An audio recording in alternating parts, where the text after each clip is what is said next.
If there is any story that can show you just how destructive uquq is, and to kind of paint you an image, a picture that speaks a million words, it is the story of a man known as Jurayj. And the Prophet ﷺ has narrated his story, again in Sahih Bukhari and Sahih Muslim, which is a story that shakes the hearts. It's again terrifying, but has to be mentioned. One time there was a man called Jurayj, and he was a very, very pious worshipper of Allah subhanahu wa ta'ala. He had literally, you could say, perfected worship. He was always in prayer during the night. In the morning, he would always do research, seeking knowledge, the usual. He was basically someone who you could class as a monk of the past, right?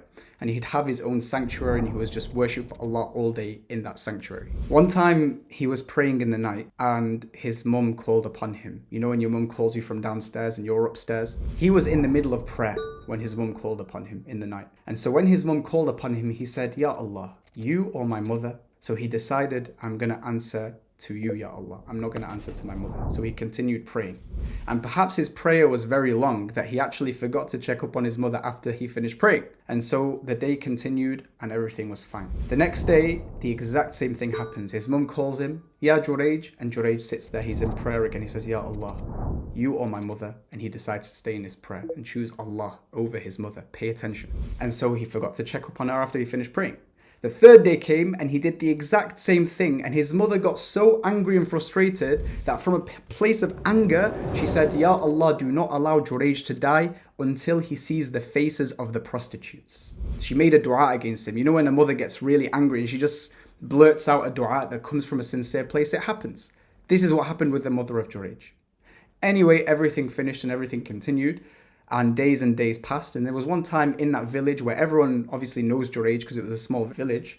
There was a few people talking, and the people in that gathering, they were saying, look at Jurayj, he's such a pious, practicing man. And you could sense some sort of like kind of envy in that gathering. Amongst that gathering was a prostitute who was known for her beauty. And subhanAllah, whilst they were talking and, saying Jurayj is such a pious worshipper, etc., the prostitute said, I will challenge you guys. I bet you, that I can go to Jurayj, tempt him, and do something with him. And they said, go on, challenge accepted. Go ahead. Show us what you can do. And so she goes to Jurayj's house, she knocks on the door, and he opens, and she tries every trick in the book. She tries flirting with him, she tries saying kind words, showing a bit of skin, maybe, forcing herself on him, all of these things. But Jurayj rejected every single one of those commands. And she was so shocked because there's not a single man in that village that rejects her. She's beautiful, and she's someone that whoever she presents herself to, they accept. And so her ego was hurt. So what did she do after she left? She went all the way to the outskirts of the village. She found a shepherd, like a Bedouin, and then she presented herself to him and slept with him. Long story short, she became pregnant, and after 9 months, she had a baby. And when the people of the village, they said, whose baby is that? She said that that baby is from Jurayj, subhanAllah. So all the people of the village, their mouths literally dropped to the floor. He said, Jurayj, this guy who prays all night, pretending to be this pious, worshipping, practicing man, and he's doing that behind our backs? Hypocrite. And so they went all the way to his sanctuary, started beating him up, destroying his sanctuary. And whilst this was happening, Jurayj said, what's going on? And he said, you just had, sexual intercourse with that prostitute and you've had a child with her. And he said, he understood what was going on. So he said, bring me that baby. So then they go and they bring the baby to Jurayj. And then he looks at the baby and he turns to Allah, prays 2 units of prayer. SubhanAllah, look at that in hardship. He turns to the prayer. And when he finishes his praying, he picks up the baby, pokes the baby in its belly, and he says, who is the father? That baby became one of 3 people in history that spoke from the cradle. He said, that person is my father, the shepherd. And everyone was just shocked.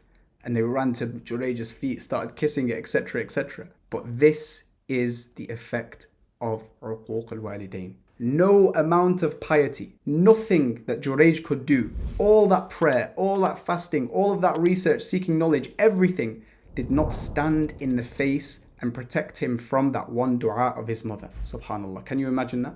He was literally how every single one of us strive to be. We all want to be seekers of knowledge. We all want to be people who are very pious, close to Allah subhanahu wa ta'ala. Yet that one act he did with his mother, not answering to her, did not allow him to be protected from that dua, and he did end up facing the faces of the prostitutes, subhanAllah. So how about me and you? When we get about our day, when we cut off our parents, when we do things which are just far worse than what Jurayj did, subhanAllah, food for thought. And that sums up the topic of uquq al-walidain.